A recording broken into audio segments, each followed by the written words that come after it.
Muy bien, ya comencé la grabación. Así que bueno, listo, profesor.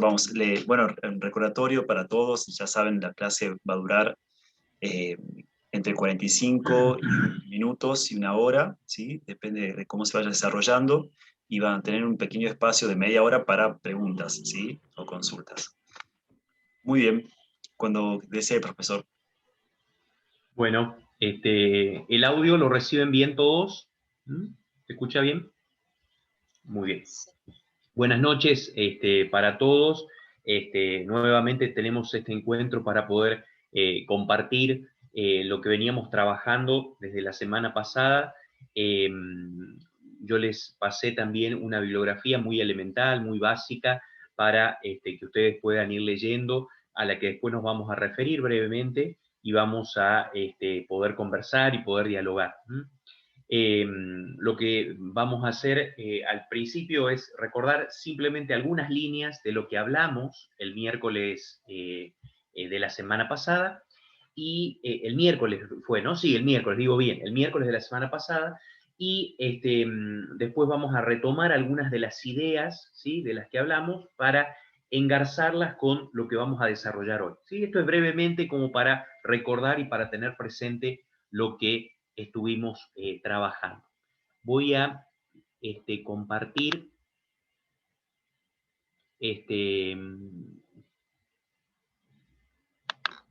un documento. A ver, un momentito.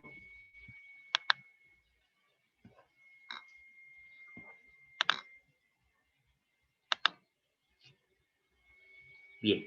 Allí lo están viendo, se está proyectando en la pantalla. Es Sí, un profe, se ve muy bien. documento, sí, perfecto. Documento que vamos a ir compartiendo.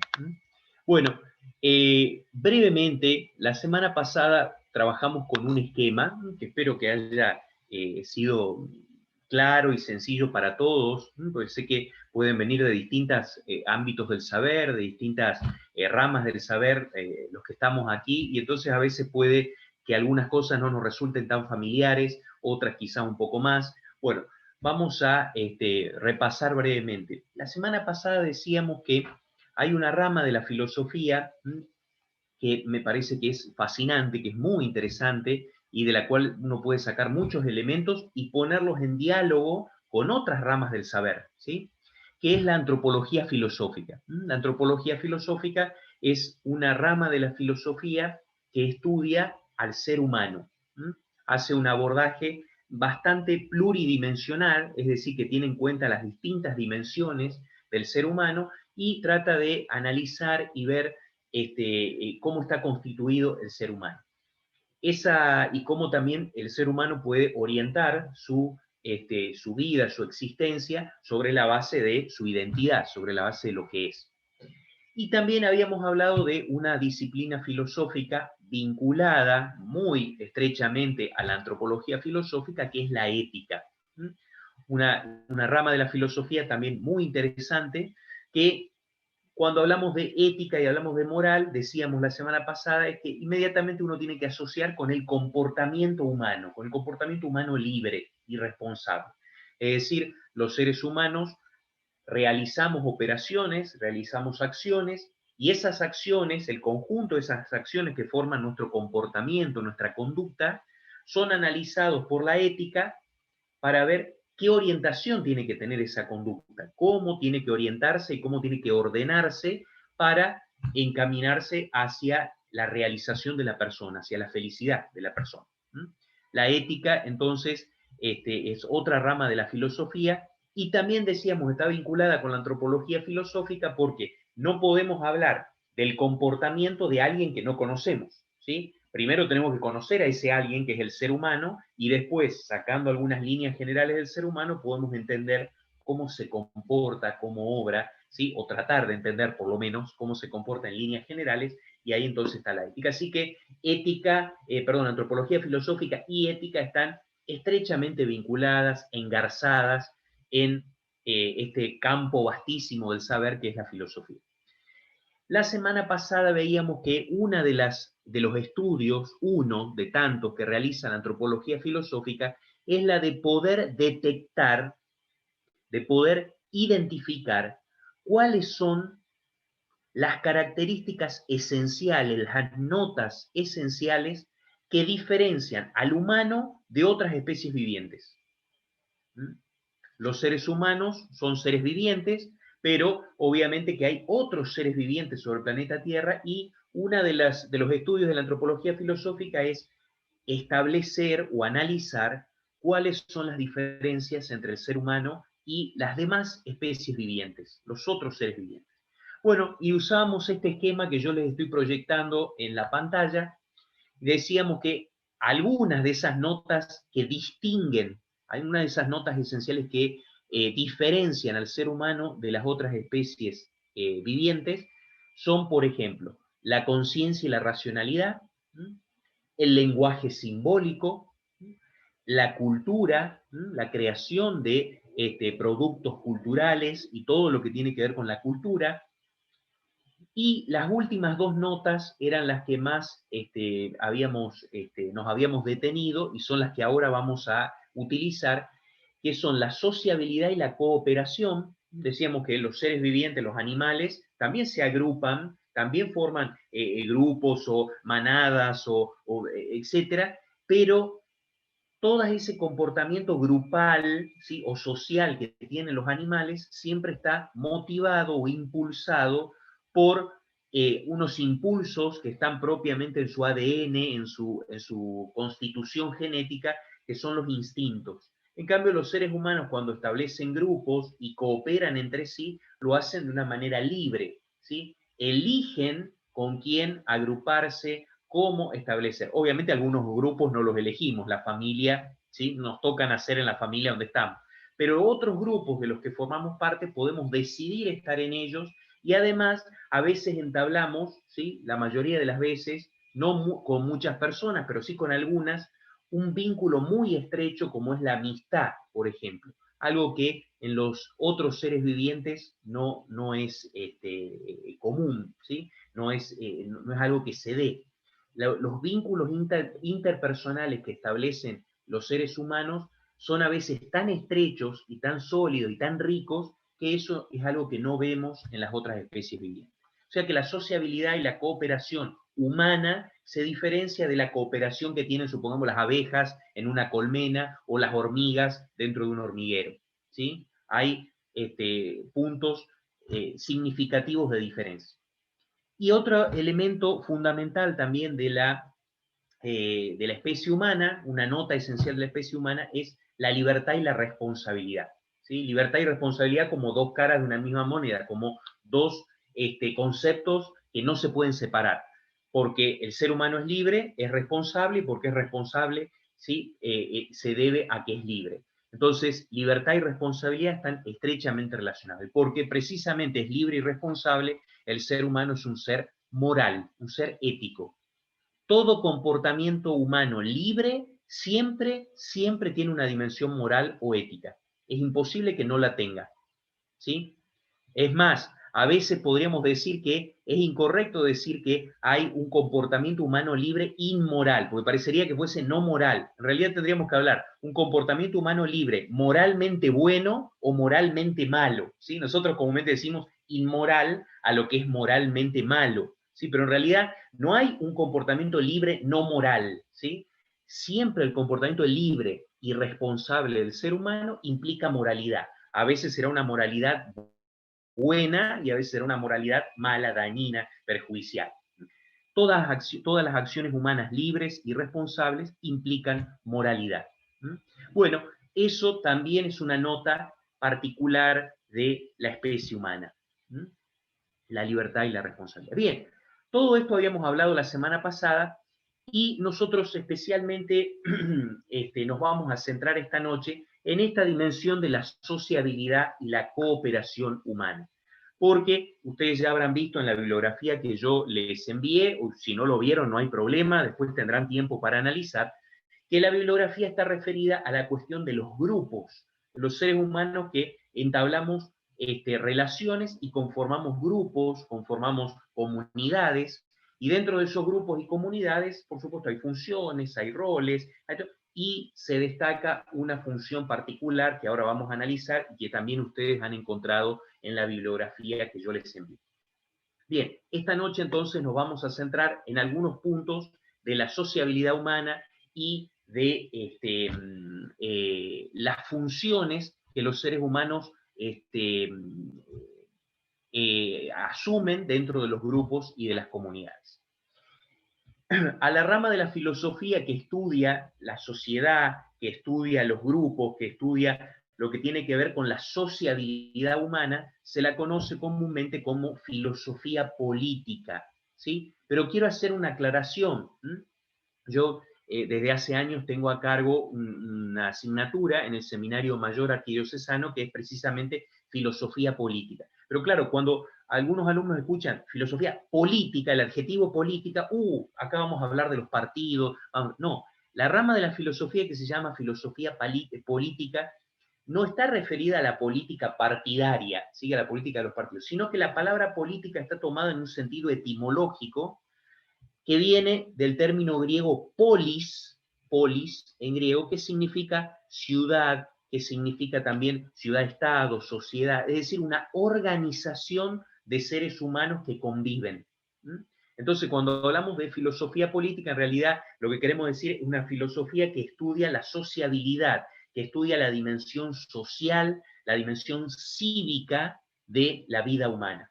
Por eso a veces se la llama en algunos planes de estudio filosofía sociopolítica, a veces también he escuchado por ahí filosofía cívica, que viene de civis, ciudad, ¿sí? O sea, es la rama de la filosofía que está vinculada a la antropología filosófica y a la ética, que estudia la dimensión social de la persona. Entonces, vamos a entrar un poquito en esta rama de la filosofía, muy interesante también, por cierto, vinculada a la antropología filosófica y a la ética, que es la filosofía política o sociopolítica o cívica, el estudio filosófico de la sociabilidad humana. Bien, una primera idea que me gustaría que tengamos en cuenta. En la vida humana, sociabilidad y moralidad están siempre relacionadas, ¿sí? Es decir, yo estoy dentro de un grupo, formo parte de una comunidad, de una sociedad, ¿sí? Hablemos de la palabra grupo en general, es decir, un conjunto de seres humanos que se relacionan y cooperan entre sí. Bueno, en todo grupo, no podemos escapar del ámbito de la moral o de la ética, ¿sí? Todo grupo social, porque está integrado por personas, es lógico, personas humanas libres y responsables, obviamente va a tener una dimensión moral y ética. Por lo tanto, una sociedad, un grupo, la sociabilidad en general está vinculado siempre con la moralidad de la persona. No podemos tomar un grupo social y bueno, ese grupo social lo desvinculamos de la ética y del comportamiento. No, si está integrado por seres humanos, seguramente va a tener una dimensión ética moral. Por eso, querer separar, ¿sí?, la sociabilidad o los grupos o las sociedades de la dimensión ética y moral es imposible, ¿sí? Siempre que los grupos están compuestos por seres humanos, va a haber una dimensión ética, moral, que vamos a poder analizar y estudiar en ese grupo, en esa comunidad. Bien, permanentemente los seres humanos establecemos vínculos con otros, ¿sí? Eso es algo que lo redacté aquí, lo puse en la pantalla que les estoy proyectando, pero es algo que por experiencia todos sabemos. Constantemente en nuestra vida establecemos vínculos. Somos seres, ¿sí?, naturalmente relacionales, ¿sí? Nos relacionamos unos con otros, establecemos vínculos. Obviamente que esas relaciones y esos vínculos son de distinto tipo, de distintas características, de distinta manera, ¿sí? No es lo mismo el vínculo que establecemos con a lo mejor un compañero de trabajo que el vínculo que establecemos, ¿sí?, con una pareja, ¿sí?, que formamos una familia y demás. Es distinto, ¿sí? Hay distintos tipos de vínculos, distintos, pero siempre los seres humanos nos estamos relacionando o vinculando. Obviamente que algunos, ¿sí?, algunos seres humanos tendrán una personalidad más sociable, que se vincula más, otros serán más introvertidos y no tendrán tantos vínculos o tantas relaciones interpersonales, pero siempre establecemos vínculos y nos vinculamos con otros seres humanos. Tal es así, y esto lo sabemos por experiencia, que un ser humano recién nacido, ¿sí? Un ser humano recién nacido, si no tiene vínculos con otra persona, si no tiene vínculos con otros, es un ser humano que está completamente desvalido y que fácilmente podría terminar en su muerte. ¿Sí? El estar un recién nacido sin otros seres humanos, ¿sí? Es más, hay casos en la historia, recordarán, por ejemplo, el caso de Víctor de Aveyron, lo pueden googlear, del siglo XVIII, XIX, de seres humanos que se perdieron desde chiquito y fueron criados por animales. ¿Sí? Hay casos muy documentados y muy estudiados. Ahora, esas personas sobrevivieron, ¿sí? Esa persona que fue criada por animales sobrevivió, pero no adoptó las características de un ser humano. Cuando otros seres humanos lo encontraron, después no podía hablar, no sabía cómo expresarse, no sabía cómo comportarse. ¿Por qué? Porque si crecemos sin estar rodeados de humanos, ¿sí? No aprendemos a comportarnos como humanos, ¿sí? Va a haber una falla, un desequilibrio muy grande en nuestra psique, en nuestro comportamiento y demás, porque necesitamos de los otros, ¿sí? Necesitamos de los otros. Por eso es que desde que nacemos, hasta incluso antes del nacimiento, establecemos vínculos. El cordón umbilical es como una especie de símbolo del vínculo que establecemos con otra persona, ¿sí? Estamos siempre relacionados con otros y hace a nuestra personalidad y a nuestro desarrollo estar vinculados con otros. A lo largo de la vida, cada ser humano constituye numerosas relaciones interpersonales, como decíamos recién, de distinto tipo, pero también integra muchos grupos de diferentes características, ¿sí? Pensemos brevemente, ¿no? Cada uno de nosotros, ¿de cuántos grupos hemos formado parte, ¿sí? Desde que estábamos en la escuela primaria hasta ahora, ¿sí? Grupos, me estoy refiriendo a distintos tipos de grupos. Grupos de compañeros de trabajo, de compañeros de escuela, grupos para realizar una investigación en la escuela, no sé, o en la universidad, grupos de trabajo, o sea, la familia, o sea, hay montones de grupos a lo largo de nuestra vida. Y obviamente que esos grupos que integramos, esos grupos de los que formamos parte, son diferentes. Son grupos de mayor cantidad o menor cantidad, son grupos que tienen una mayor duración y otros que tienen una menor duración de formar como grupo. Es decir, supongamos que formamos un grupito para hacer una investigación en la escuela. Bueno, ese grupo dura un tiempo. Una vez que hacemos la investigación, ya ese grupo se disuelve y formamos otros grupos. O sea que hay distintas características. Lo mismo es la finalidad que tienen los grupos que formamos parte. A veces podemos formar parte de un grupo que está orientado a un determinado fin, hacer una investigación en la escuela, no sé, y hay otros grupos que tienen una finalidad mucho más elevada, mucho más compleja. Por lo tanto, los grupos tienen diferentes características. Pero no podemos negar, esto es algo evidente para todos nosotros, que constantemente establecemos vínculos y formamos grupos a lo largo de nuestra vida. ¿Sí? Es algo que nos constituye como seres humanos. Ahora bien, en todo grupo humano, tienen lugar funciones diversas que asumen los integrantes de ese grupo, ¿sí? Pero estas funciones diversas dependen de las características del grupo, porque a veces si es un grupo muy numeroso, va a haber muchas funciones, ¿sí? Si es un grupo muy pequeñito, y algunas funciones van a estar y otras no. Pongo un ejemplo. Si estamos hablando de una empresa que tiene montones de empleados y montones de... Es un grupo muy numeroso y dentro de esa empresa va a haber funciones muy diversas. Va a estar la función del líder, por supuesto, pero también va a estar la función de líderes intermedios, también va a estar la función de la persona que se dedica a la publicidad, la función del grupo o la persona que se dedica a entrevistar el personal o los recursos humanos. Va a haber distintas funciones si es un grupo muy numeroso. Ahora, si es un grupo pequeño, quizá hay ciertas funciones que no van a estar. Pongo otro ejemplo, si formamos un grupito de la universidad para hacer una investigación de 3 personas, posiblemente en ese grupo no va a estar la función de marketing, porque es un grupo pequeño, pero dependiendo del número y dependiendo de cómo sea el grupo, de cuáles son sus características, va a haber más o menos funciones.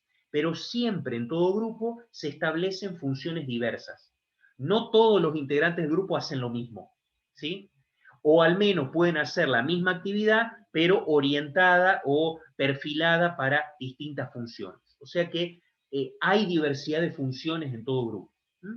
Piensen, a medida que vamos hablando, pensemos en los distintos grupos que formamos parte, y esto es algo que por experiencia lo vemos, ¿sí? Las distintas funciones, los distintos roles que juegan los integrantes del grupo, es algo común que se dé esta diversidad de funciones de los integrantes de un grupo. Ahora bien, hemos dicho recién que hay funciones que a veces están dentro de un grupo y otras funciones que a veces no están, dependiendo de si el grupo es más grande o menos grande. Pero hay una función que siempre está en todo grupo, de una manera u otra. ¿Cuál es esa función que siempre está en todo grupo? Es la función del liderazgo. Es muy difícil que un grupo humano funcione sin que haya un referente, sin que haya alguien que ejerza, al menos parcialmente, al menos temporalmente, la función de líder. Es decir, vuelvo con esta idea. Hay grupos que van a tener, supongamos, la función de marketing, porque son muy numerosos, y hay otros grupos que no va a estar la función cumplida, la función de marketing, porque son grupos muy pequeñitos. Hay grupos en los que va a estar la función de la persona que se dedica a entrevistar el personal, ¿sí? La persona de recursos humanos y demás, y otros grupos que no existe eso porque es un grupo tan pequeño que no necesita entrevistar personal y que haya alguien que haga esa función. Pero en todo grupo, más grande o más chico, la función de líder siempre está, ¿sí? De una manera u otra. Cuando conformamos un grupo pequeñito para hacer una investigación en la escuela, y hay uno que tiene que tener, aunque sea una cierta función de referencia o de orientar las actividades o de tomar la palabra. Obviamente que podemos compartir ese liderazgo, que podemos hacerlo o llevarlo a cabo de distinta manera, pero es muy difícil que en un grupo humano no se dé o no se dé, ya sea que se dé conscientemente o inconscientemente, ya sea que se dé explícita o implícitamente, que no se dé la función de líder, ¿sí? El liderazgo es algo que es necesario para que el grupo sea operativo.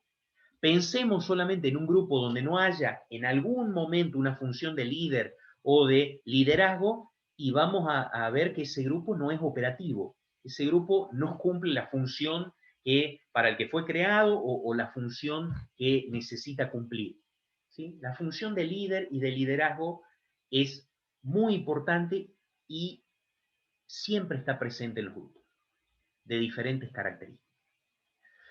Ahora bien, por esa razón, porque la función de líder no puede no estar, otras funciones pueden estar o no dependiendo del grupo, pero la función de líder no puede no estar. Entonces, por esa razón es que se ha reflexionado y se ha estudiado tanto sobre la cuestión del liderazgo. Basta que ustedes vayan, yo creo que ya lo han hecho y lo han visto y demás, vaya que ustedes, con que solamente vayan a un buscador en la computadora y pongan en la barra liderazgo y hagan clic y les va a aparecer muchísima bibliografía porque se escribe y se habla de la función de liderazgo. Muchísimo, ¿sí? Liderazgo en la empresa, liderazgo en una institución educativa, liderazgo en distintos ámbitos, en distintos sectores, pero el tema del liderazgo es muy presente. Obviamente que hay de esa bibliografía que ustedes encuentran abundantísima en Internet, hay cosas que valen la pena, otras que son a veces, ¿sí? no tan importantes o no tan interesantes, pero es un tema que aparece comúnmente.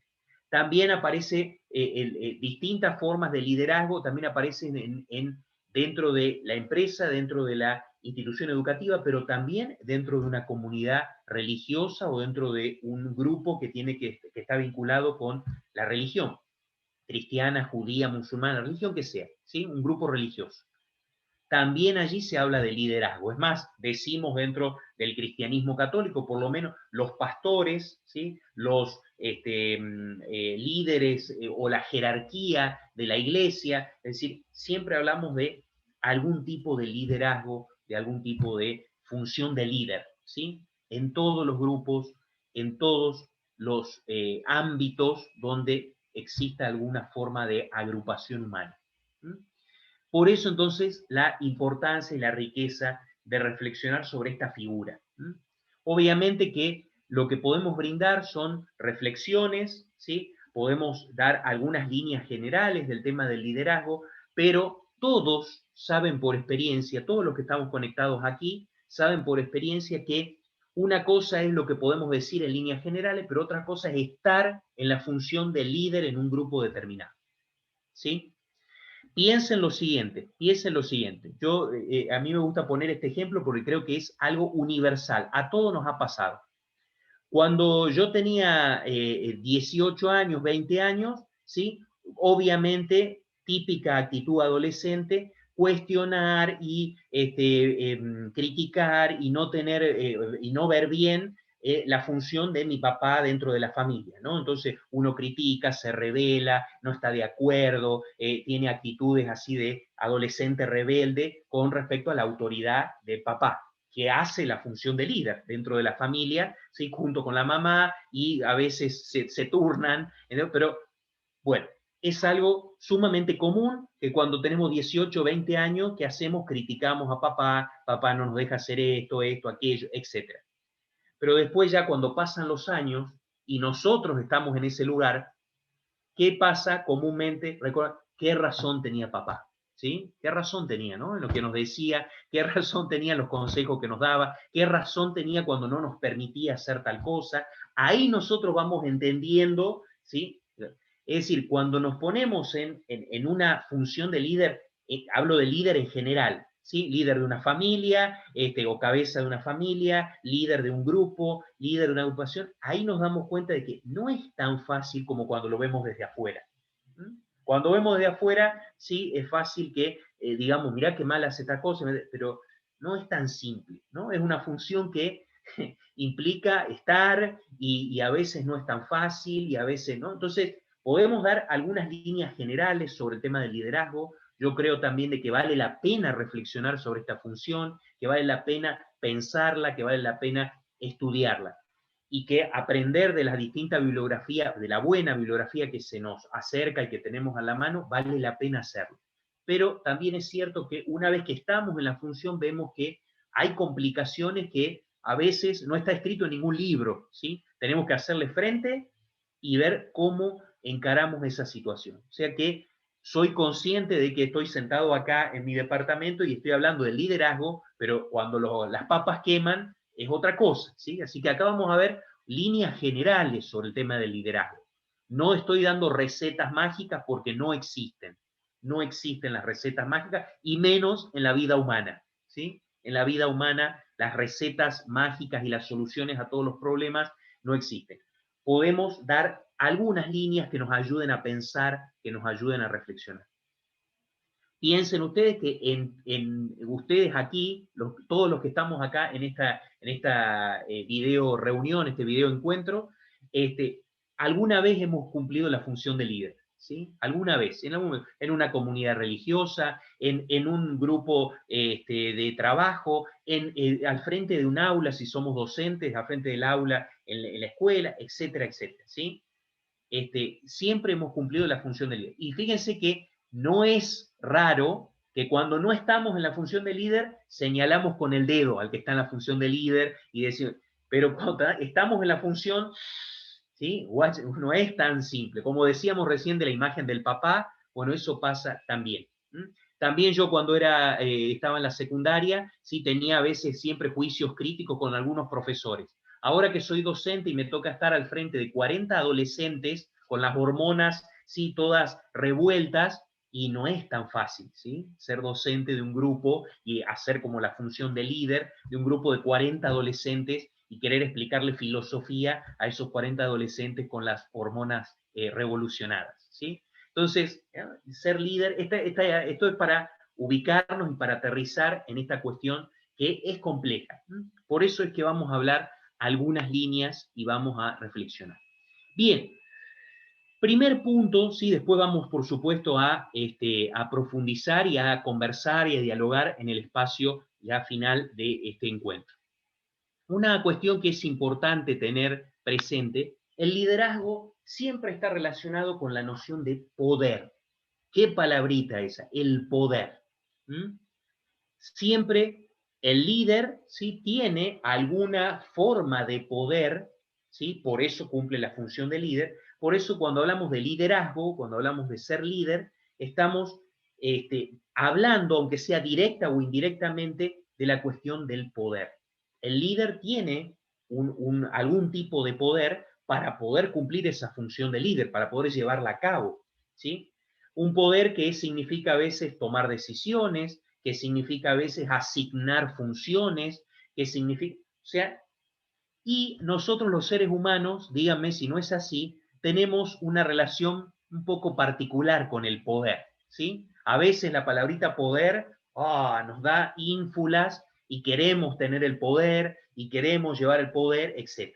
Pero guarda que hay distintas formas de entender el poder, ¿sí? Hay distintas maneras de entenderlo.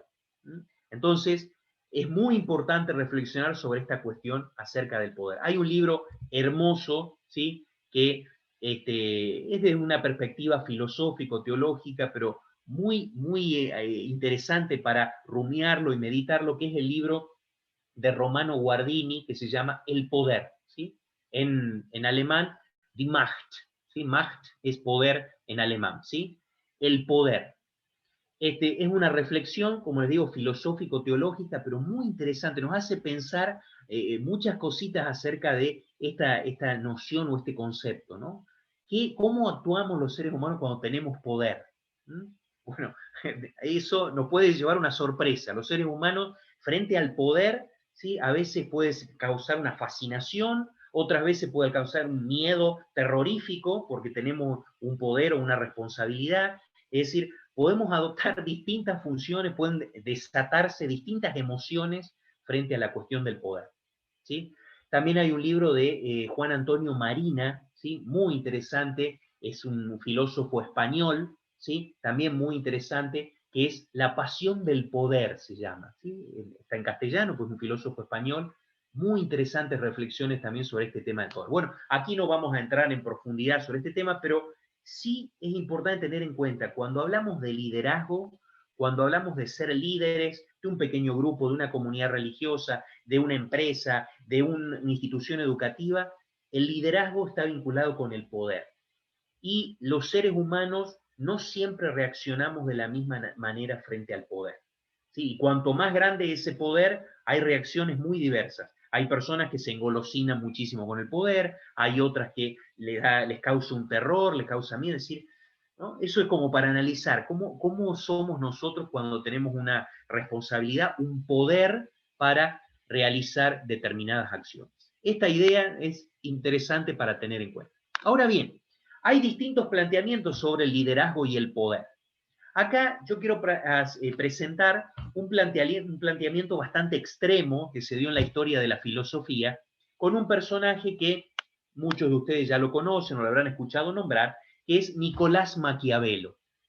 Nicolás Maquiavelo, que el apellido de este autor, ¿sí?, da origen a la expresión maquiavélico, ¿sí?, algo que hacemos que puede ser maquiavélico. Bueno, Nicolás Maquiavelo es un pensador que vivió entre los años 1469 y 1527. O sea, estamos hablando en la época del Renacimiento italiano, vivió en Italia, y especialmente en una ciudad que está vinculada con el fenómeno del Renacimiento. Si ustedes saben que hay dos ciudades particularmente importantes para el Renacimiento italiano, Florencia y Venecia. Bueno, este señor vivió en la ciudad de Florencia, Italia, en la época del Renacimiento, donde existía una familia o una tradición familiar que la habrán escuchado nombrar, los Medici, ¿sí?, los Medici, los famosos Medici de Florencia. Y este pensador, Nicolás Maquiavelo, fue un asesor político, un escritor, porque escribió varios libros, un pensador que reflexionó y estudió la cuestión del liderazgo y el poder.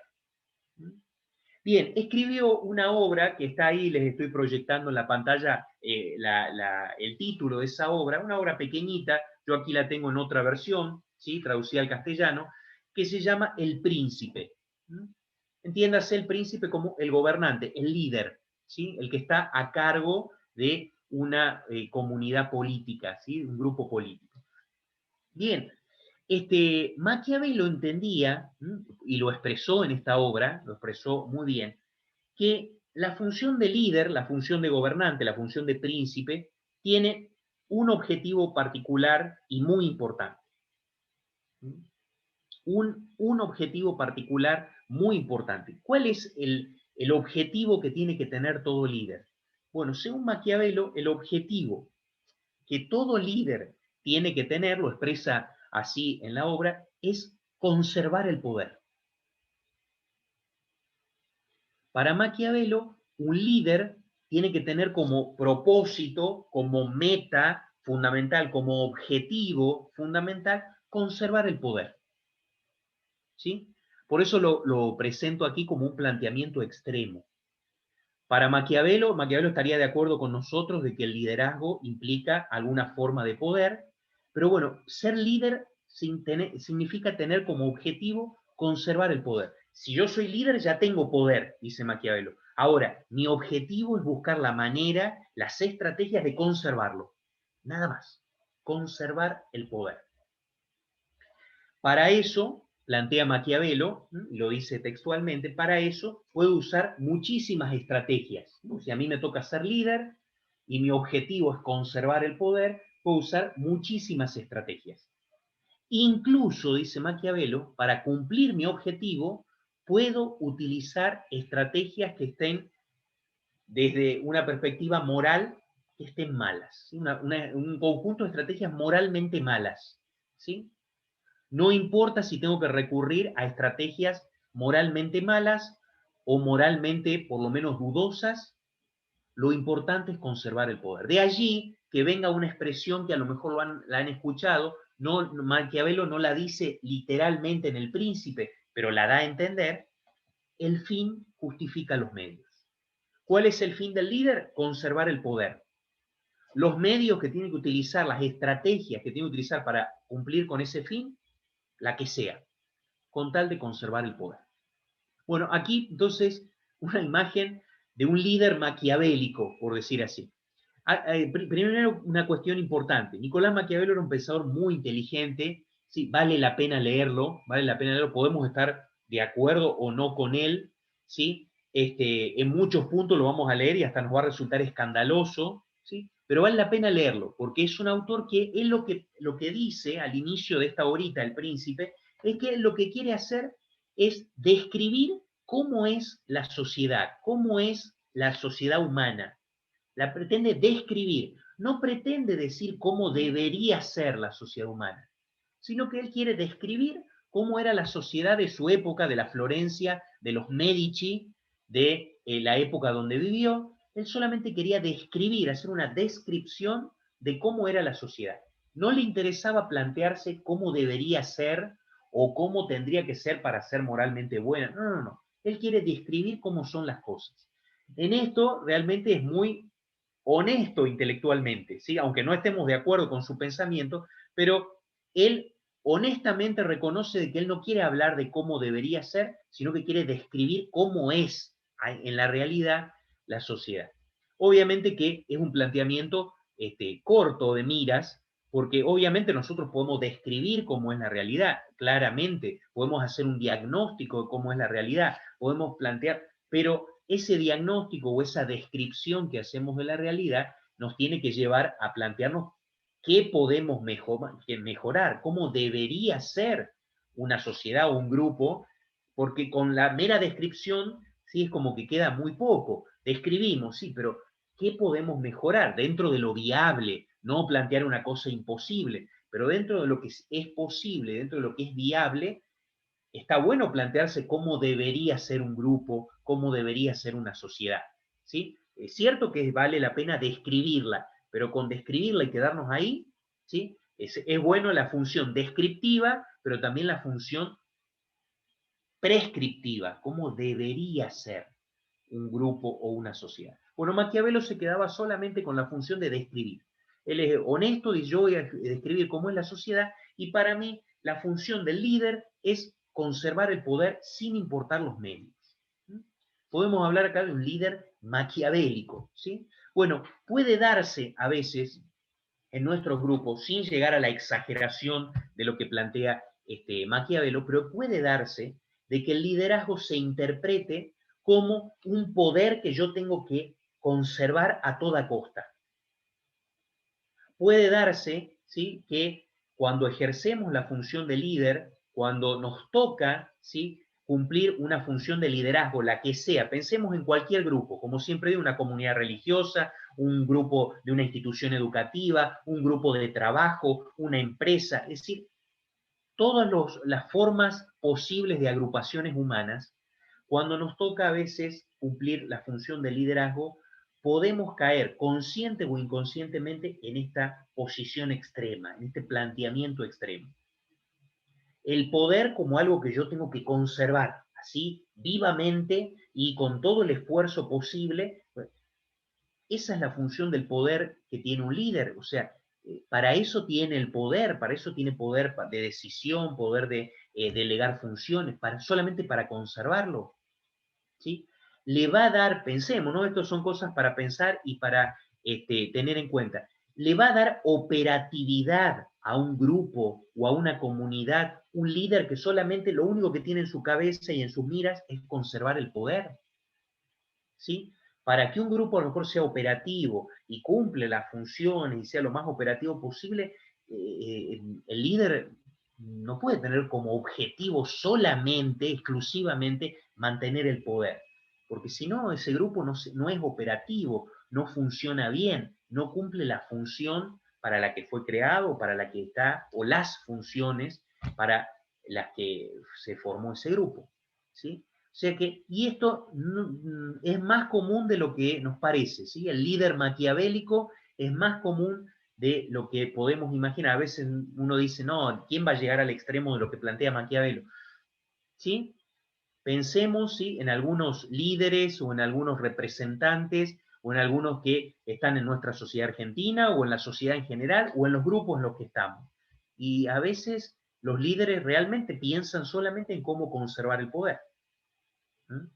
O pensemos en líderes del ámbito sociopolítico, en lo cual son elegidos como líderes y apenas asumen la función ya están pensando cómo volver a ser elegidos.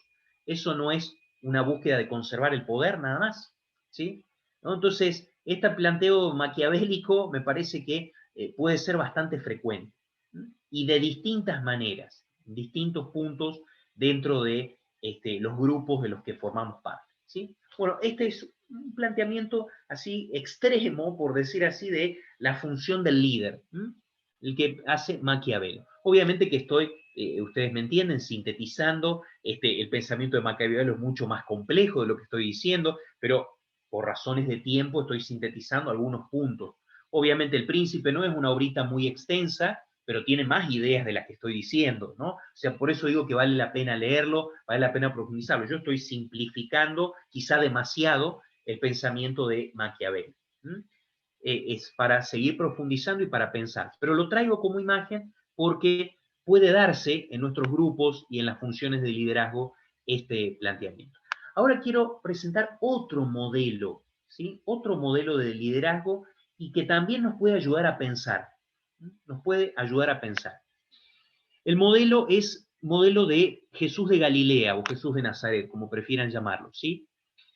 Lo encontramos en algunos textos del Evangelio y que, claro, si bien son textos del Evangelio, textos, por supuesto, religiosos, porque están dentro de la Biblia, pero nos pueden ayudar a reflexionar, ¿sí? Aún a personas que sean agnósticas o ateas, guarda que muchas de las reflexiones bíblicas que encontramos en los escritos bíblicos nos pueden llevar a reflexionar muchas cosas, ¿sí? Así que ese prejuicio de que si leemos la Biblia vamos a buscar algo religioso, no, a veces encontramos enseñanzas humanas, filosóficas, psicológicas en la Biblia. El mismo Juan Pablo II decía, ustedes recordarán, el Papa Juan Pablo II fue Papa de la Iglesia Católica entre el año 1978 y el año 2005. Juan Pablo II fue, antes de ser elegido Papa, fue profesor y él obtuvo 2 doctorados en su vida, doctorado en filosofía y doctorado en teología. Era un hombre muy formado, había nacido en Polonia, si era polaco, y se había formado en estos 2 ámbitos del saber, la filosofía y la teología,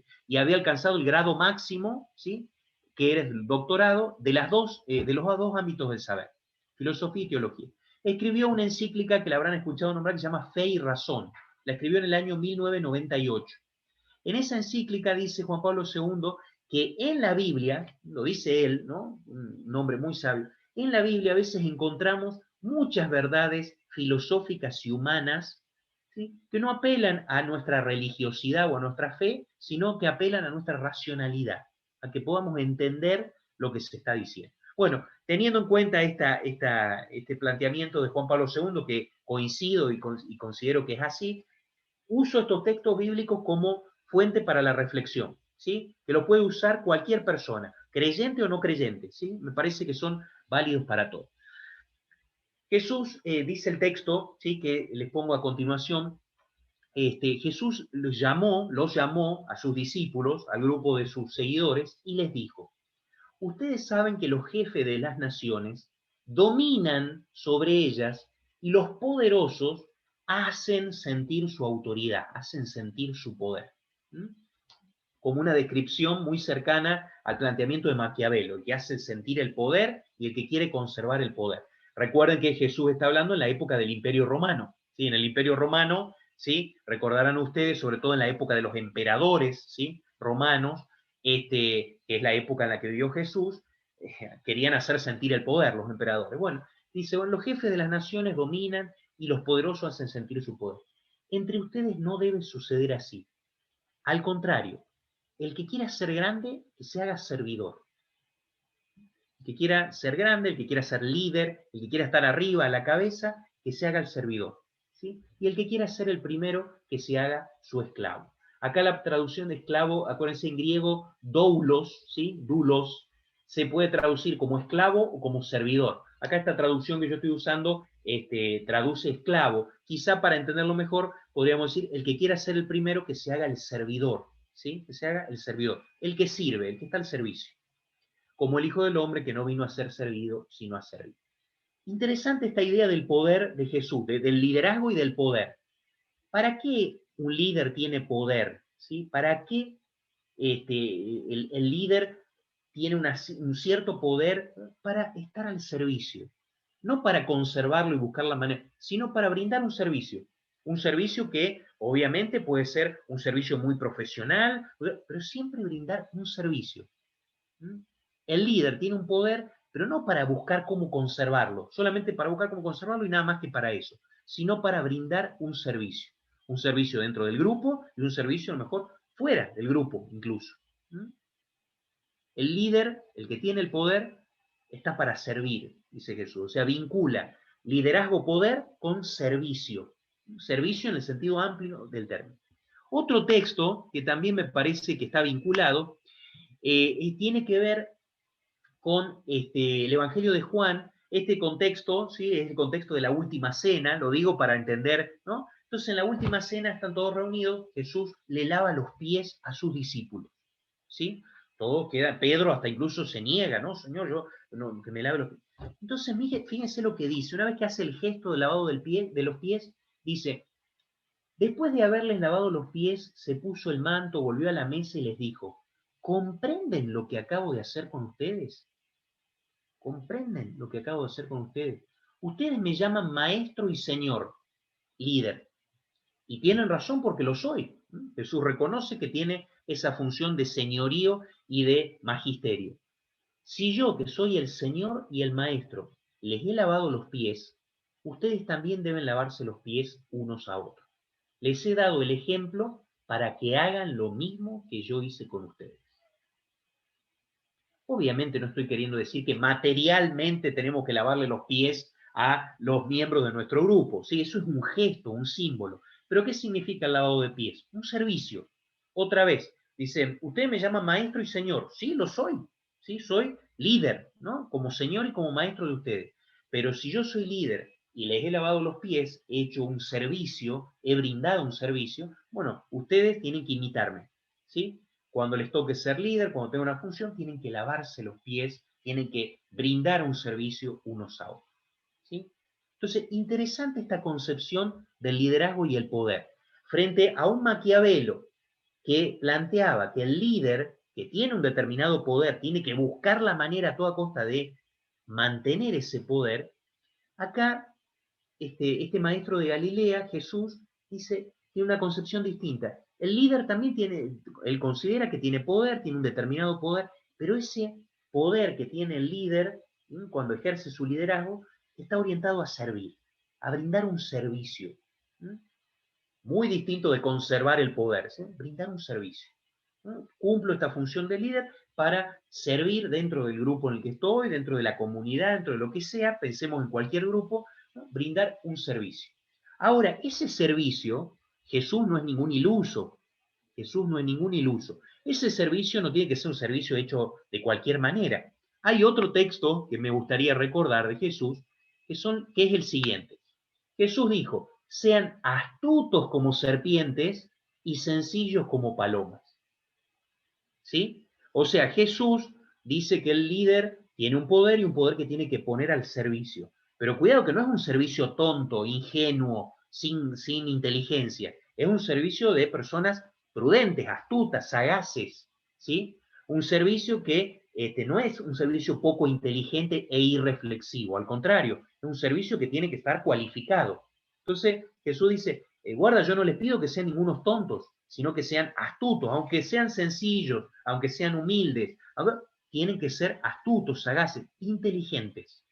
O sea que el servicio que propone Jesús, ¿no? El liderazgo orientado al servicio, no es un liderazgo tonto, ingenuo, irreflexivo, es un liderazgo inteligente, sagaz. Pablo de Tarso, ¿sí? El apóstol Pablo, que vivió en la misma época de Jesús, aunque no formó parte del grupo de los 12, después Jesús lo llama aparte, ustedes recordarán el relato de Hechos de los Apóstoles, Pablo de Tarso también dice algo interesante. Ustedes recordarán que Jesús enseñaba que hay que ser como niños, hay que ser como niños en el sentido de no tener la malicia que tienen los adultos, sino ser un poquito menos malos y menos maliciosos, ¿sí? Como son los niños. Bueno, pero Pablo aclara, dice, cuidado, ser como niño no significa ser un pueril, un infantilismo o algo que... Entonces Pablo dice en una de sus cartas, la primera carta a los Corintios, capítulo 14, hermanos, no sean como niños en el juicio, en la capacidad de pensar, en el juzgar. No sean como niños para juzgar, séanlo para la malicia, es decir, sean niños en cuanto a la malicia, pero juzguen, pero actúen inteligentemente como personas maduras. Interesante otra vez. Vuelvo a repetir la idea. Para Jesús, el liderazgo tiene que estar orientado al servicio. El líder que tiene un poder determinado está llamado a un servicio, no escapa a la vocación de servir, ¿sí? No tanto al conservar el poder, sino vinculado con el servicio. Jesús lo entiende así. Pero ese servicio no es un servicio ingenuo, poco reflexivo, ¿sí? Imprudente, hecho a la ligera, sino que es un servicio inteligente, un servicio que a veces llevará a tomar decisiones, llevará a capacitarse en algún área del saber para tener pericia en esa función de líder. Llevará a pensar, llevará a razonar, a veces juntarse con el grupo y pensar juntos. O sea que es un liderazgo inteligente, no ingenuo. Un liderazgo que tiene que ser maduro en el pensamiento, aunque en la malicia tiene que ser sencillo, tiene que ser como niño, dice Pablo de Tarso. Pero no hay que ser como niño en la manera de pensar, sino en la manera de comportarse en cuanto a la malicia. Pero en el momento de pensar, de planificar, de tomar decisiones, el líder no es ningún ingenuo. Piensa, razona, se capacita, trabaja con el grupo, decide cosas juntos, ¿sí? Trabaja en equipo. Es un líder inteligente, un líder reflexivo. Está al servicio, sí, pero es un líder capacitado, un líder que tiene cierta pericia y experticia en lo que en la función que tiene que cumplir. ¿Sí? Entonces, interesante, dos modelos como para reflexionar y tener en cuenta. En el material bibliográfico que se les ha dado, no importa, vuelvo a decir, si no lo pudieron leer, ¿sí? Lo van leyendo con tiempo, yo sé que todos tenemos a veces muchísimas ocupaciones y demás, a lo mejor lo pudieron ver a grandes rasgos, a lo mejor lo pudieron leer.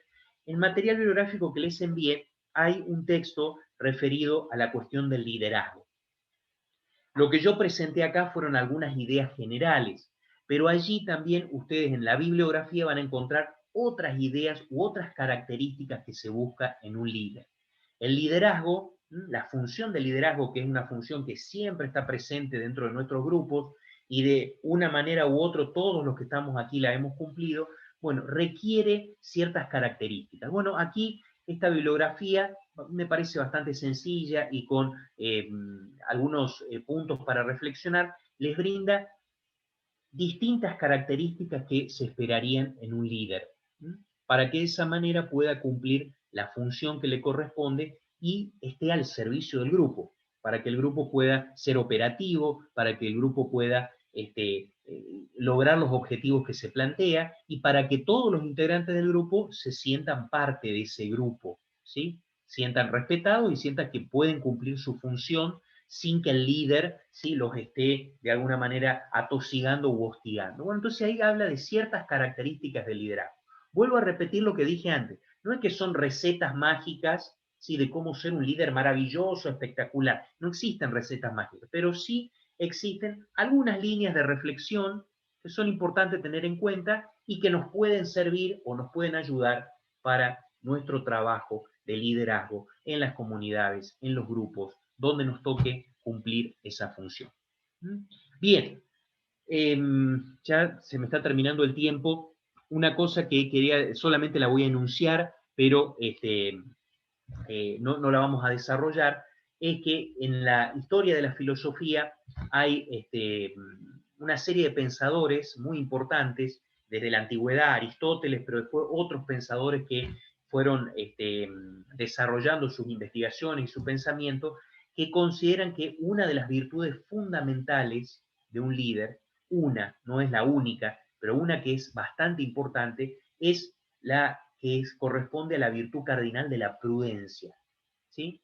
Ustedes saben que se conocen, se enumeran 4 virtudes cardinales, ¿no? Cardo quiere decir fundamentales, ¿no?, que son el quicio de la vida humana. 4 virtudes cardinales: prudencia, justicia, fortaleza, templanza. Ahora, de esas 4 virtudes, la virtud de la prudencia es una virtud especialmente estudiada y analizada por Platón, por Aristóteles, por San Agustín, por Santo Tomás y después por otros pensadores que vinieron, como la virtud que más tiene que preponderar o sobresalir dentro de un líder, ¿sí? La virtud de la prudencia, que es entendida de manera general como una sabiduría práctica. ¿Qué es la prudencia? Es como una especie de lucidez, sagacidad operativa.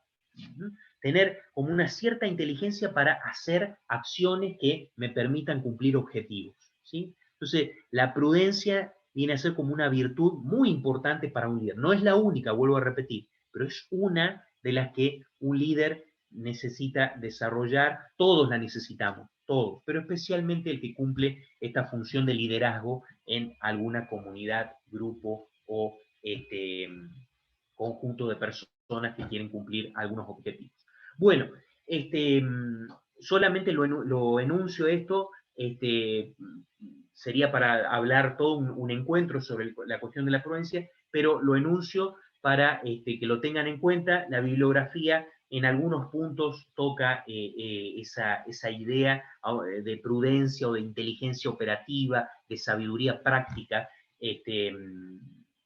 Quiero hasta aquí cortar la exposición para poder conversar y para poder charlar entre nosotros.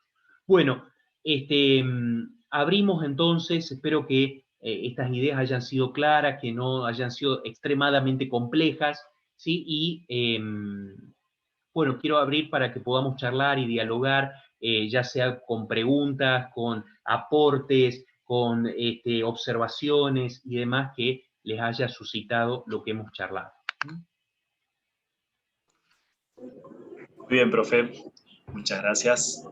Bien, por favor, levante la mano quien desea hacer alguna pregunta. Ahí estoy viendo Brígida. Ahí está. Está, a ver. Tengo Ahí le miedo que puse la se opción. corte. Ahí está. Ahí está. Aproveche entonces. ¿Se escucha? Sí, se escucha.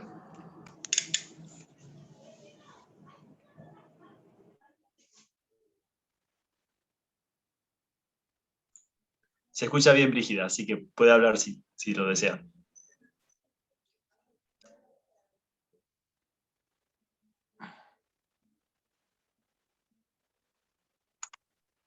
Bien, efectivamente, bueno, Brígida estaba teniendo algunos problemas de conexión, así que vamos a ver si alguien más desea hablar.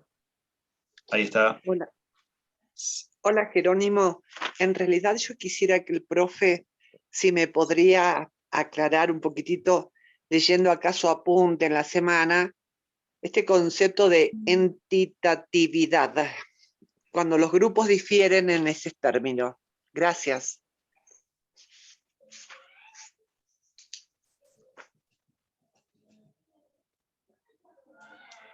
Bien, a lo que se refiere con lo entitativo, la palabra ente en latín viene a ser lo que es, ¿sí? Está relacionado con el ser. Entonces, hay grupos que tienen una entitativamente son más sólidos, podríamos decir, y otros que son no tan sólidos.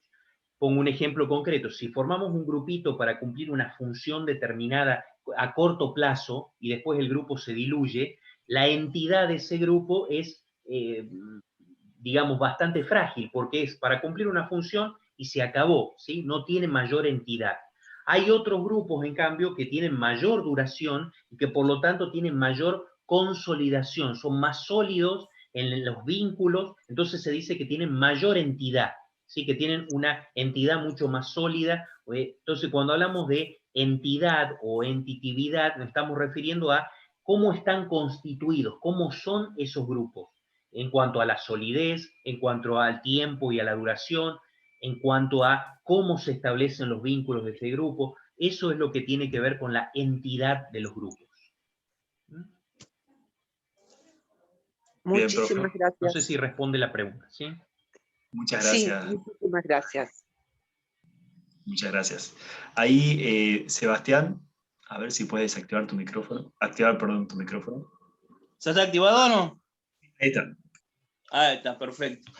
Bueno, yo también iba por esa línea, en la cual yo digo, la filosofía política depende de la cantidad de grupo que sea, y cuanto más grande dura más, y cada vez que es más chico, el liderazgo es más dubitativo o no tiene tanta durabilidad, y siempre, en cualquier caso, el líder tiene conciencia de que es líder. Bien, si vos me estás preguntando esto, eso depende del grupo, ¿no es cierto? Es decir, el hacer consciente me parece que es algo fundamental en el grupo, o sea, que sea consciente quién es el referente de ese grupo y ponerlo, y incluso decidirlo entre los miembros del grupo. Estamos siempre hablando de acuerdo a las características que tenga el grupo, ¿no?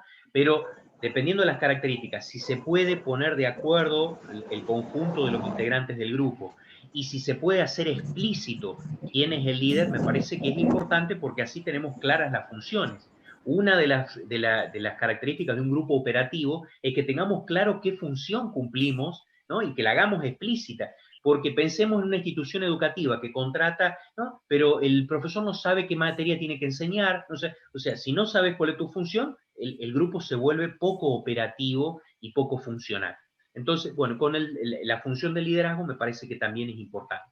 Por lo tanto, me parece que es bastante importante explicitar la función de líder.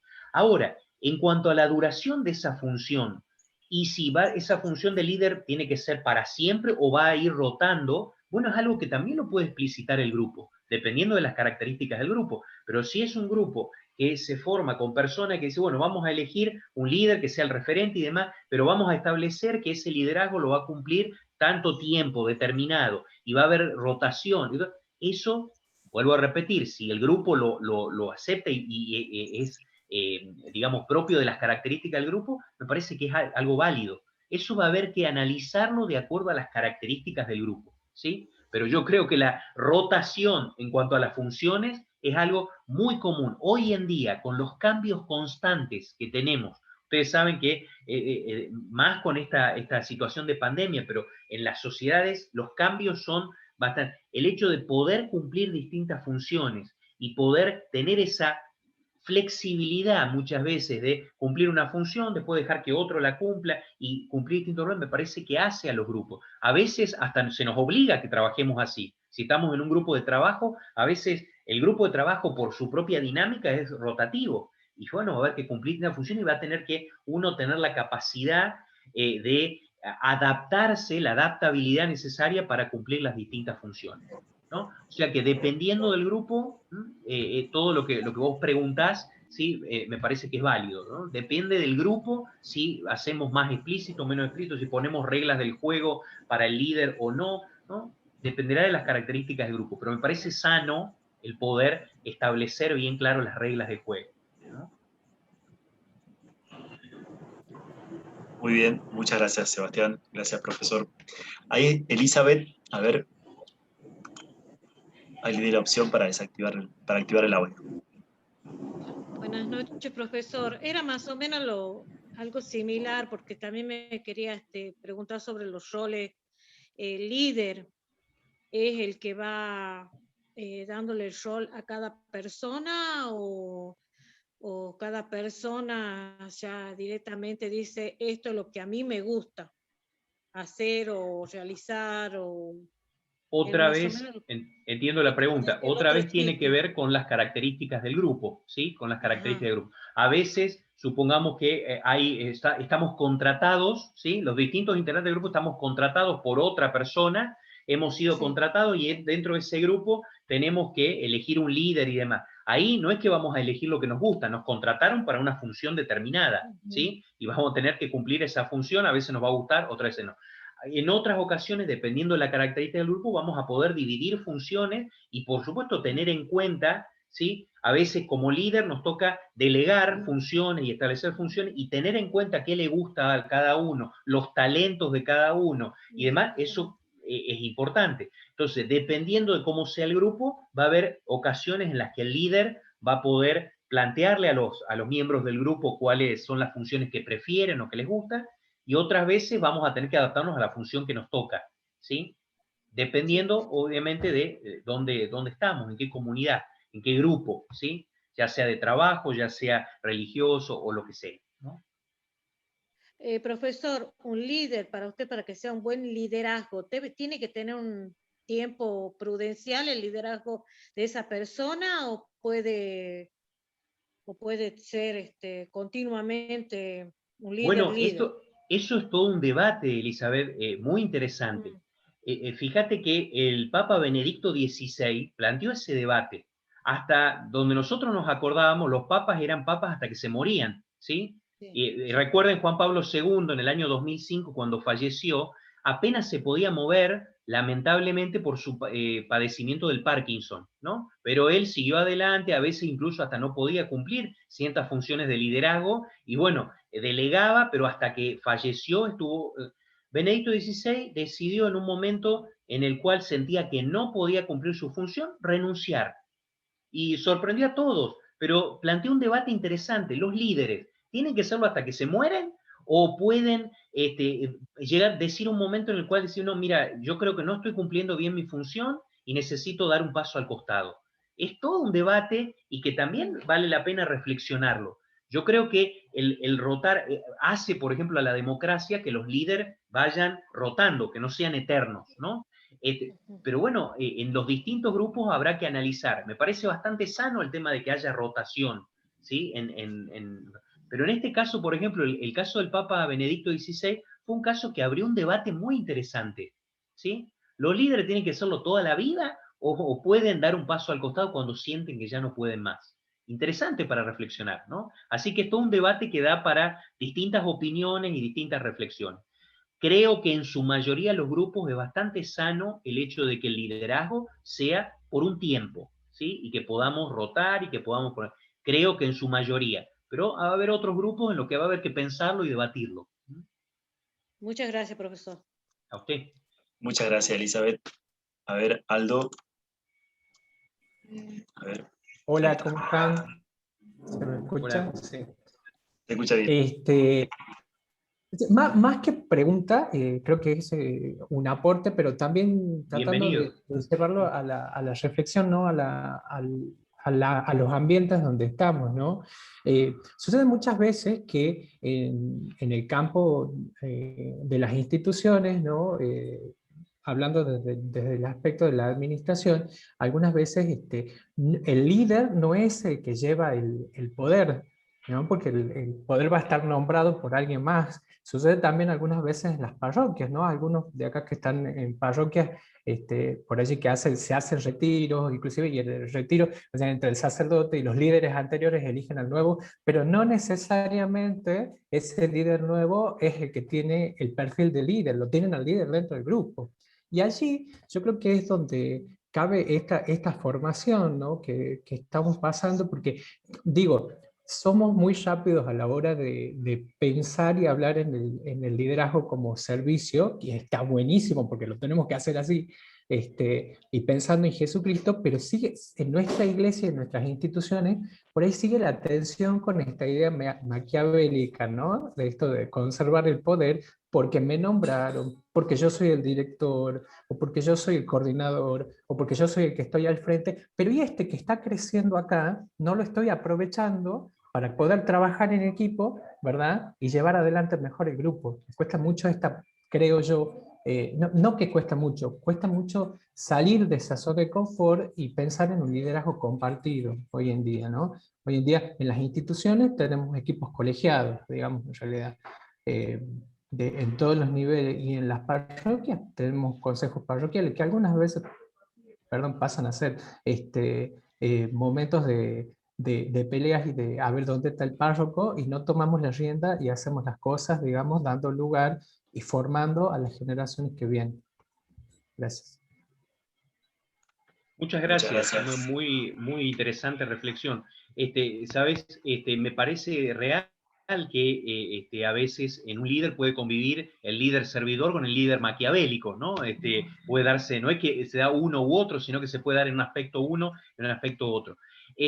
Cuando decía la relación entre el liderazgo y el poder, me estoy refiriendo a que el líder siempre tiene algún tipo de poder, pero cuidado que ese poder no es ni absoluto, pero también puede ser un poder delegado, un poder que le da, como vos bien has dicho, es decir, hay otro que te dio el poder. Por eso cuando decía que el liderazgo siempre se vincula con el poder, yo creo que siempre se vincula, pero ese poder puede ser de muchas características. Puede ser un poder que te lo han delegado, porque vos estás representando a alguien que ha elegido, un poder que te lo delega el grupo, un poder que viene nombrado desde arriba, es decir, hay distintas, pero sí el líder creo que siempre tiene algún tipo de poder en el sentido de que si se le dio esa función, aunque tenga un poder delegado o que se lo haya dado otro o lo que sea, y a veces puede tener un poder que es intermedio, que no es absoluto, está en el medio, estamos hablando de los liderazgos intermedios. Hay uno que está arriba y hay otro que está en el medio y que a veces hace el rol y tiene un poder intermedio, por decir así. O sea que las formas de poder que puede tener un líder son,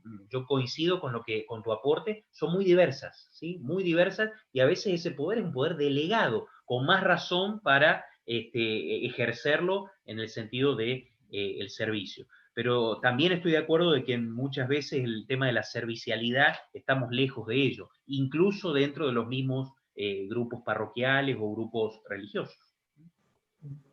Quizás, profe, perdón, no quiero quitar más tiempo, a modo también de aporte, muchas veces a los líderes que están puestos por delegación, y que sí también tienen que cumplir el rol, y algo se ha visto en ellos, ¿verdad? En este sentido, es esto del aprendizaje para reconocer cuáles son las actitudes y las aptitudes, digamos, de quienes están para hacer que el grupo se sienta cómodo, ¿no? En lo que, en funciones que uno va a delegar, pienso yo. Sí. Muy bien. Muchas gracias, Aldo. Acá hay varias personas que quieren compartir también algunos aportes. Vamos a respetar el orden, ¿sí? Por favor, te voy a activar el audio, Julieta Grosso, y luego voy a hacer algunos... Sí, ahí está, se escucha. Perfecto. Sí, adelante. a esto, lo del poder que veníamos hablando, me parece como muy importante, bueno, mi visión, capaz que nos estamos confundiendo un poco, y si estoy mal, profe, por favor, tome la palabra, creo que estamos hablando en este momento, y más llevándolo al ámbito parroquial, capaz, o pastoral, de diferenciar un poder social que tiene un líder a capaz un poder institucional que este es heredado por medio de los delegados, por ejemplo, o encargados de grupo. Yo creo que sí hay una diferencia entre el poder que tiene un delegado y el poder que tiene un líder, que, ojo, por ahí se dan cuestiones donde el poder que tiene el liderazgo no es siempre, no ocupa siempre un cargo como un delegado, por ejemplo, en un ámbito parroquial, o un encargado de grupo, el nombre que se le ponga. Entonces, como que también marcar esa diferencia. No siempre los delegados, los encargados de grupo son líderes. Capaz que el liderazgo también se desarrolla y se forma y se crea y se trabaja en la persona. Entonces, como que, bueno, saber marcar esas diferencias, digamos.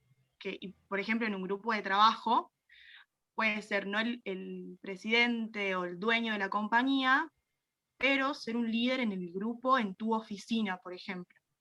Entonces, como que marcar esas dos diferencias. Y también con lo de las funciones en el grupo, esto sí quería preguntar, si el individuo se puede adaptar a funciones que se le dan, o como que, dependiendo de las características del individuo, es la función que toma en el grupo. No sé si se me entiende la pregunta, es como, el individuo se amolda a la función o la función al individuo. Yo creo, y por la visión que yo tengo, que en realidad el individuo es el que ya tiene como una función asignada, podríamos decir, con respecto a lo que él puede dar dentro del grupo. No es que es como una presión de, bueno, tenés que dar esto. No sé si el profe me podría contestar la pregunta. Bueno, muchas gracias, Julieta, por el aporte. Sí, yo coincido contigo de que uno se pueden distinguir distintos tipos de liderazgo. Yo en este espacio he hablado del liderazgo en general, pero obviamente que uno puede distinguir distintos tipos, distintas formas de liderazgo. Coincido contigo y creo que traté de decir eso, es decir, hablamos del liderazgo en general, pero podemos hacer muchos matices y muchas distinciones, pero no me puse a enumerar todas, sino que eso lo dejo como para que cada uno distinga en los grupos donde está esas distintas formas de liderazgo. Y además, también coincido en que a veces hay un liderazgo explícito, porque te han nombrado, pero a veces un liderazgo implícito. Sí, todo eso estoy de acuerdo. O sea, liderazgo se dice de muchas maneras. Acá hablamos de manera muy general, pero sí tenemos que hacer esa tarea o ese ejercicio de discernir y de diferenciar en las distintas agrupaciones, en los distintos lugares donde estamos, distintas formas de liderazgo, ¿sí? Eso comparto contigo, hay muchísimas formas de liderazgo de distinta manera que hay que diferenciar y que hay que hacer el esfuerzo, por lo menos, de diferenciar. Con respecto a lo que vos dices, ¿se me asigna una función o yo tengo que adaptarme a esa función? Y yo creo que es un poco, depende también del grupo, pero es un poco de ambas. A veces se me asigna una función y yo tengo que adaptarme a esa función de acuerdo a mis talentos, mis capacidades y demás. A veces significará un esfuerzo, otras veces me sale más espontáneamente. Bueno, al revés, a veces la función es como que en un grupo, si es un grupo no tan estructurado y no tan como es un grupo a lo mejor de una empresa, donde están bien claras las funciones, a veces tendrán que asumirse las funciones así en el camino, ¿sí? Y bueno, y no se explicitarán tanto y cada uno automáticamente, de acuerdo a sus características, asumirá distintas funciones. Creo que eso hay que analizarlo dentro de algún grupo determinado, pero creo que siempre se nos dan a veces funciones que nosotros nos tenemos que adaptar a esa función, ¿sí? Aunque no nos salga espontáneamente, bueno, nos tendremos que adaptar, sobre todo en el ámbito laboral, ¿sí? A veces se nos asignan funciones que tienen que ver a lo mejor con lo que hemos estudiado, con lo que nos hemos capacitado, pero a lo mejor tienen un matiz que nosotros no estamos acostumbrados y tenemos que adaptarnos. Eso creo que forma parte de las organizaciones, la flexibilidad y la adaptabilidad de los miembros del grupo. Perdón, lo último, juro. ¿Es lo mismo función y tarea?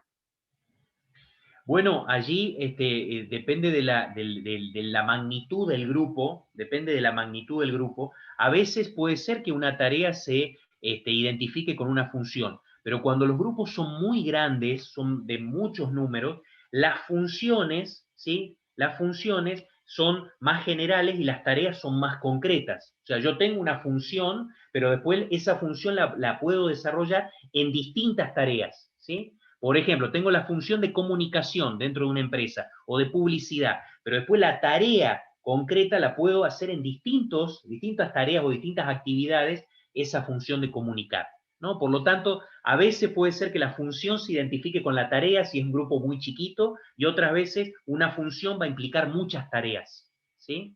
Dependiendo creo que eso tiene que ver con la dimensión, la magnitud del grupo y lo que abarca el grupo. Gracias. Muy bien, muchas gracias, Julieta. Antes de ceder la palabra a Roberto Rota, que la solicitó, voy a activar el micrófono de la hermana Romina, que también pidió hablar. A ver.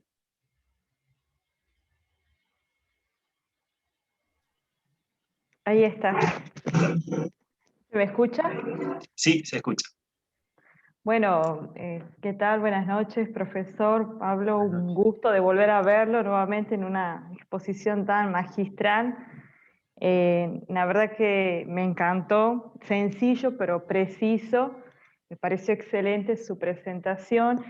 Yo sobre todo, recogiendo lo que decían los diferentes compañeros de esta diplomatura, sobre todo quería remarcar esto, ¿no? De que como usted dijo, ¿no? En la vida social uno se mueve en diferentes grupos con diferentes funciones. Entonces, el liderazgo a veces, leí una pregunta que si el liderazgo es democrático, a veces el liderazgo te lo dan, a veces te tenés que hacer el líder, a veces te lo delegan y otras veces lo vas ejerciendo, no tan solo desde guiar un grupo, sino que también desde a veces organizar una función, una tarea.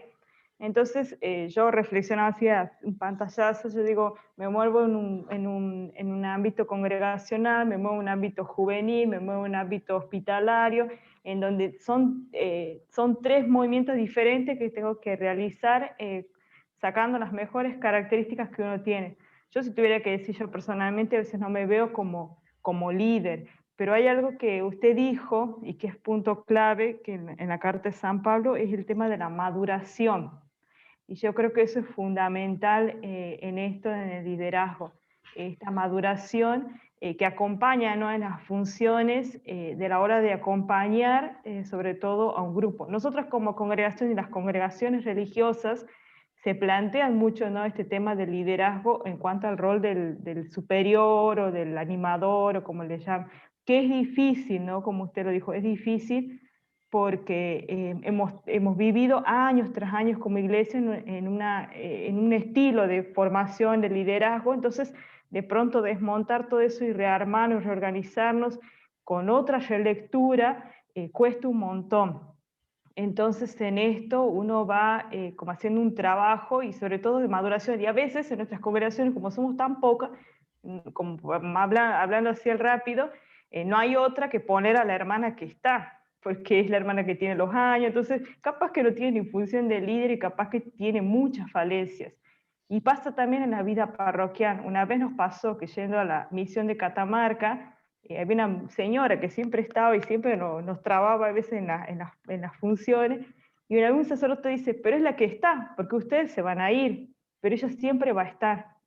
Entonces a veces uno quiere, ¿no? Que los líderes sean así, pero la gente, por ejemplo, esa gente mayor, o la gente que está, a veces gente muy perseverante que está, y son esa gente que sostienen a veces los grandes grupos, ¿no? Y bueno, entonces eso, ¿no? Llamar a esto, ¿no? Que usted dijo, la reflexión del liderazgo, que me parece importante en los diferentes ambientes. Yo creo que todos acá somos líderes, aunque sea hasta líderes de nuestra propia habitación, pero todos somos líderes. Lo importante es madurar y reflexionar en esto y también ser astuto en esto. Gracias. Muchas gracias. Sí, comparto eso y comparto también la idea de que no hay recetas mágicas para un líder. podemos pensar, podemos reflexionar, pero no hay un librito que diga, bueno, así tengo que hacer y funciona. Va a depender de los grupos, va a depender de las características, es muy, muy difícil encontrar recetas mágicas o modos mágicos de ser un buen líder.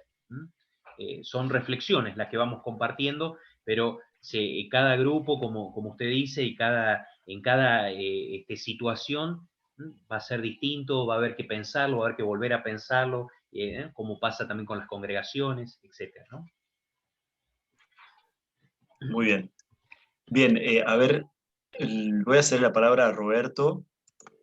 Sé que son varias las personas que quieren hablar, está después José Ramón, después Ernesto Juárez y también María José Romero, son varios, pero por una cuestión de tiempo vamos a, bueno, a escuchar esta pregunta, ¿sí?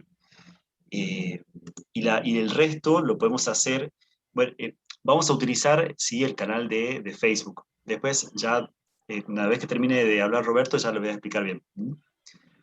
Adelante, Roberto, Gracias. por favor. Gracias, buenas noches. Bueno, es una consulta y quizás también por ahí un pedido de más información o bibliografía para continuar, ¿no? Porque realmente es muy, muy interesante, ¿no? Este tema. Por ahí pensaba de que normalmente se dan un mix de estos dos liderazgos estos dos modelos un poco extremos que hemos visto, ¿no? Y a su vez por ahí se suma la presencia del dirigente, que en realidad tiene una función concreta y a veces no tiene tanto liderazgo frente a toda la comunidad como estos dos modelos que hemos visto, pero sí tiene la función de dirigir, ¿no? Un rol concreto, ¿no? Y bueno, un poco ahí es en donde viene la duda, ¿no? ¿Qué herramientas, estrategias modos tiene que buscar el dirigente para poder llevar adelante la misión que tiene, conviviendo con estos dos modelos de liderazgo que también están presentes en el mismo espacio, ¿no? Sí, yo creo que una de las herramientas o una de las estrategias es conocer bien a los miembros del grupo o de la comunidad en la que se forma parte, ¿no? Esa es es fundamental para poder después plantearse objetivos, para ver las distintas funciones y demás. Me parece que eso es fundamental. Con respecto a los dos modelos, esto que presentaba, que sí conviven, coincido con que a veces convive un poco de cada uno, o algunos elementos de uno y de otro.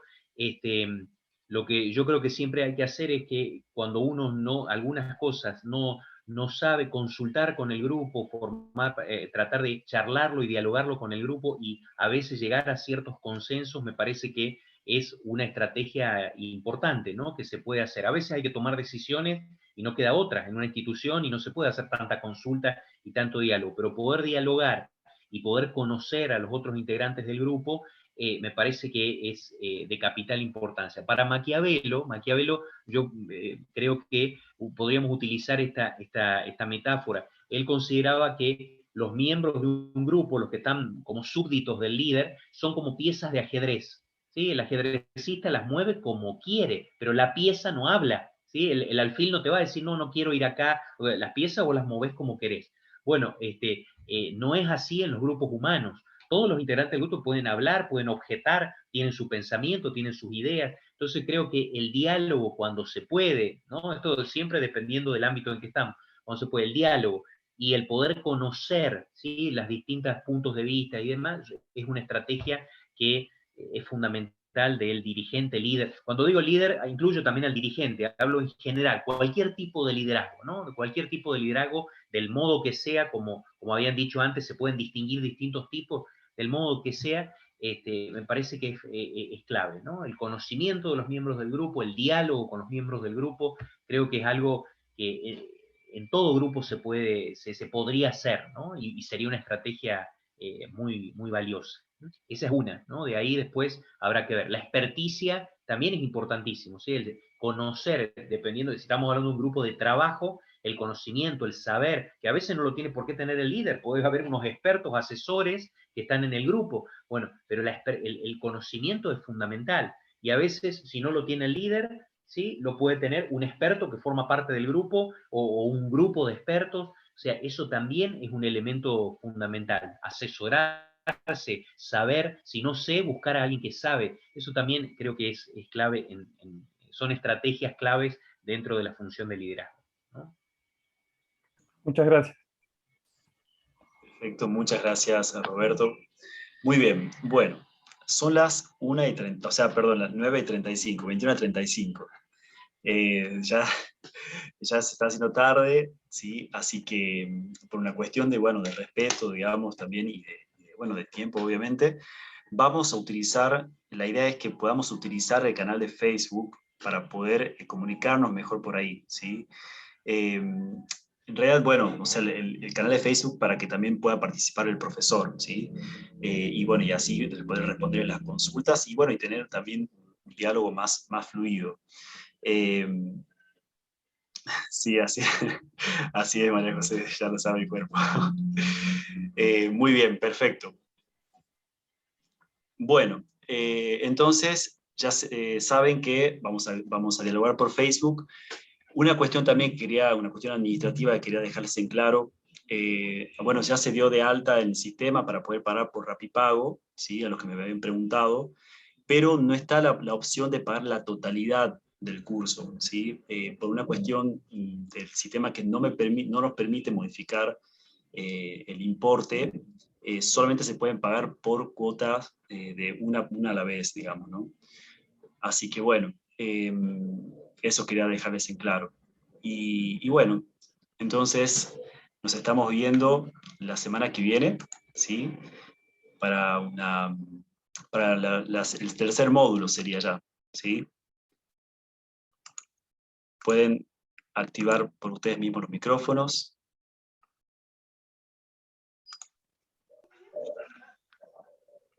Muchas gracias a todos por participar. Jerónimo, una consulta. ¿Esta sería la última clase sincrónica con el profesor? Exactamente, esta sería la última clase del segundo módulo, digamos, ¿no? ¿Y el material bibliográfico sería solamente el que usted nos envió, profesor? Falta No, este que les envié era solamente para entre los dos encuentros para que ustedes vayan leyendo.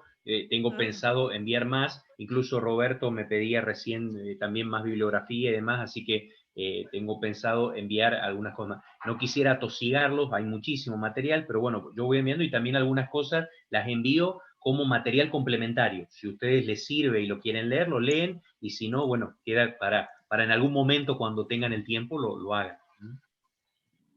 Bien, muchísimas gracias, profesor. Nada. Gracias, Jardín. Sí, el que necesite que se lo mande por correo al comprobante, me avisa, ¿sí? Para el cupón, digamos, de Rapipago para pagar, no hay problema. Decir que seguimos ahora por Facebook. Sí, sí, por favor. Sí, Jerónimo, porque yo hice y no me salía para pagar la totalidad, y no sabía que había puesto